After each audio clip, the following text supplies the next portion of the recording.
Hi, I'm Lou with another episode of My Car Story, and today, well, we're at the greatest muscle car show on the planet, the Muscle Car and Corvette National in Rosemont, Illinois. The week before Thanksgiving, take a look in the description. You can see where the website is. And I'm with Mr. Pontiac, Jim Mattison. Good to see you. Good to see you. We're either seeing each other in Illinois or Arizona. I'm so glad to see him here because this, uniquely, is your car. What did you bring here today? Well, it was my car. Was your car. All right, was your car. What did you bring here today? Brought this behind us here, this 1965 Ram Air GTO, which is the car that originally kind of kicked off the whole Ram Air program. But it wasn't, it was a factory-produced tri-power car, but the Ram Air portion of it was a over-the-counter installed from the parts department. But it was only available on late-built cars. This is a very late-built car, and it had to be configured certain ways. And this car does have the factory 433 rear axle, close ratio 4-speed transmission. It is an all-original drivetrain. It is a factory tri-power car, and it also has transistor ignition. How long did you have this one? I've had this one for about 4 years. And let's take a look, step right alongside me at the car. So you shared with me this car found you. So how does that happen? I guess when you're Mr. Pontiac, they just call you up. And a fella called me up and said, hey, you're into Pontiacs. He said, I think I've got something that you might be interested in. Now, So he told me about this car, and of course, I perked up right away. It wasn't in the condition it is right now, but it was what the car was. I went ahead and pulled the paperwork on the car to verify, in fact, that it was what he was representing it to be, and wound up buying the car. So you bought the car because you knew it was special and it had all the dealer opportunities connected to it. How long did it take you to rebuild this to look like, well, a new 1965? Almost 2 years. 2 years. What was some of the toughest pieces to get to make this look like it's showroom new? Believe it or not, we really had to replace very little on the car other than weather strips and that type of thing. The rest of it was in pretty decent shape. The car had been very well cared for. It was just, the paint was just tired, the interior was tired, that type of situation. Got it. Well, we're going to close this for the moment. That looks just spectacular. I want to get an overall shot of the side of the car.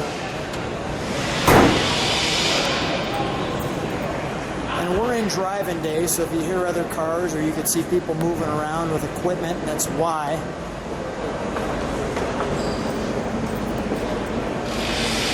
So the second year for the GTO, the 65, and this is really, you can see on the body, I mean, really clean. I mean, straight, narrow. Look at the, I want to get a shot down the side so people can see what I'm talking about. I can see why you would have been excited about this car, no question.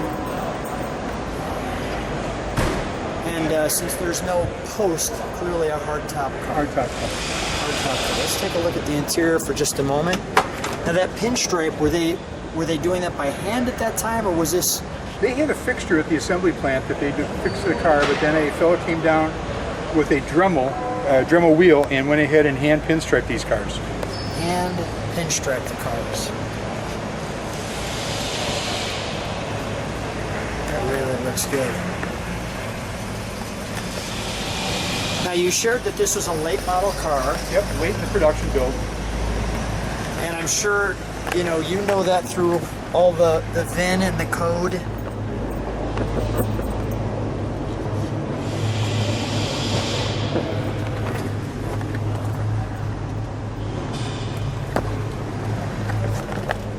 Now, was this a driver for you, or did you just kind of take care of it? I mean, I drove it ever so slightly, but you can only drive so many of them, and I've got quite a few cars, so... Are they all Pontiacs?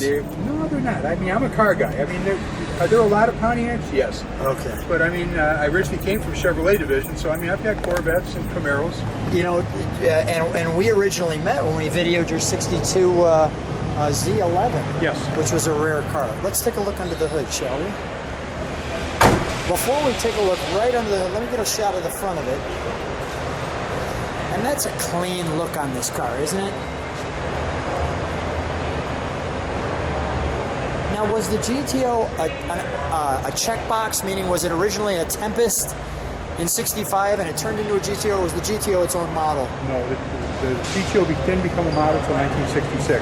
Right, okay. It was an option on a Tempest, and when you ordered the GTO package, it changed the model from a Le Mans into a GTO. Got it. Okay. Let's now right off the bat, we've got a different hood because those are usually filled in. So now, is this hood longer or is it the same? Okay. It's the same hood, it's just the snorkels are opened up for the ram air. Okay, so let's take a look at the ram air.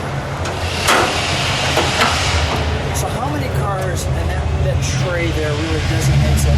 Now, is there anything in the hood? Because I can see clearly we have some holes there. So there's a cutout that they have to make on the hood. I've got a diagram that showed how that had to be done. Okay. To go ahead and give clearance for the ram air pan. But again, the ram air pan did not come on these cars from the factory. It was an over-the-counter thing through the parts department, but it was available on late build cars. I mean, of course, you could actually put it on any one of them, but to be correct, it had to be on a late build car.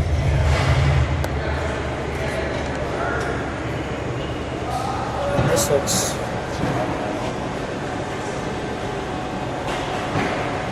so well done.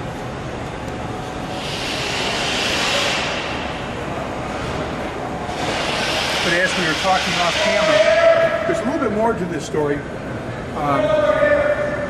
They say this car was my car up until the time of the coming to the show. A real good friend of mine in Washington State heard about that I got the car and drove me absolutely batty until I finally conceded to go ahead and let him have it. So I sold it to him. He has not seen the car yet, but coming out of the show, it'll be going off to a new owner up in Yakima, Washington.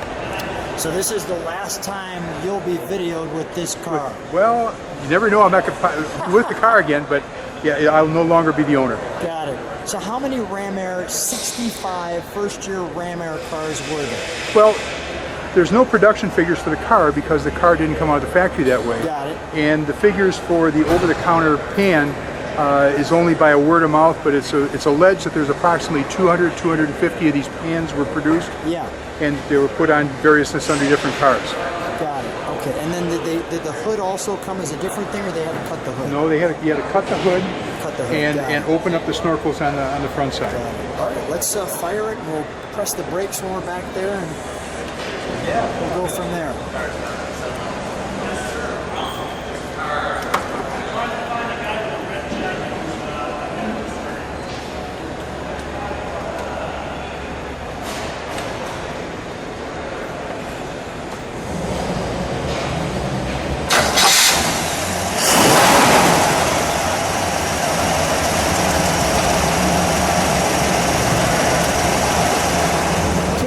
To tell you, Jim, I was expecting that is a smooth Pontiac under there. That is super quiet.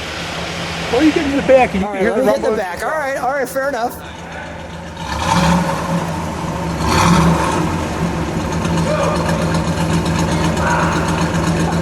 Can you step on the brakes? Can you step on the brakes for just a moment? There we go. Go ahead, one more rev.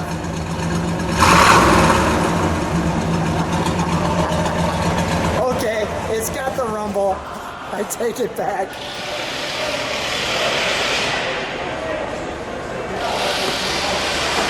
The Ram Air started here.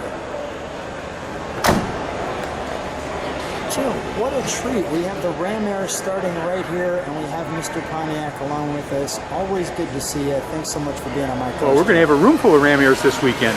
So this weekend, come on out to the show. We're going to do a display of all the Ram Airs through the year, from 1965 through 1972. And we've got some really spectacular automobiles. Jim, thanks for being on the channel. Thank you.